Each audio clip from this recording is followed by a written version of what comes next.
तो प्रधानमंत्री हम सब बहनों को मिलकर बनाना है। बहनों, ये बात आज गांठ बांध के जाओ कि ऐसा प्रधानमंत्री आपको दोबारा नहीं मिलेगा जो महिलाओं की इतनी चिंता करे, जो आरक्षण बिल भी ले आए। बहनों, मैं इसलिए ये उदाहरण देती हूँ कि मेरे बचपन का सपना था कि मैं राजनीति में आऊँ। मुझे मौका मिला क्योंकि मेरे परिवार ने सपोर्ट किया। हो सकता है मेरी जैसी बहुत सारी बहनें ऐसी होंगी जो चुनाव करना चाहती होंगी, लेकिन परिवार उनको सपोर्ट नहीं कर रहा होगा। लेकिन इस अधिनियम के तहत अगर वो उस परिसीमन में आती है तो वो बहन चुनाव जरूर लड़ेगी, चाहे वो ब्लॉक प्रमुख हो, चाहे प्रधानी हो, चाहे बीटीसी मेंबर हो, चाहे सांसद हो, चाहे विधायक हो, चाहे महापौर हो। आप हर चुनाव लड़ने के लिए सक्षम हैं और लड़ना भी चाहिए, क्योंकि हम आधी आबादी हैं। हमारे बगैर देश नहीं चलता है।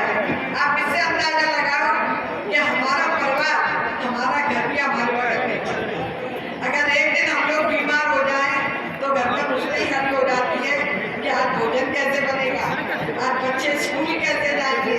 और गाँव की बहनें तो ये कि अगर उसके घर में गाय भैंस है तो इन्हें चारा कौन देगा। तो बहनों, हमारी शक्ति के बिना कुछ नहीं है। इसलिए मैं अपनी प्रेरणा स्रोत माता जीजाबाई को मानती हूँ, जिसने अपने बेटे को ये आदेश दिया कि ये किला फतेह करके लाओ। तो बहनों, उनके पुत्र ने अपनी माता का मान रखा और वो किला फतेह कर दिया। तो हमें वो ताकत है, हम अपने बच्चों को भी जो संस्कार देंगे, अपने बेटी बेटियों को जो संस्कार देंगे, वो भी वही बनेंगे जो आप चाहेंगे। जो माँ चाहेगी उसकी बच्चे भी बनेंगे। तो सांस्कृतिक मूल्यों की जो बात कही है प्रधानमंत्री जी ने, उसका मतलब यही है कि हम अपने बच्चों को सही शिक्षा दें, सही लाइन पर ले जाए।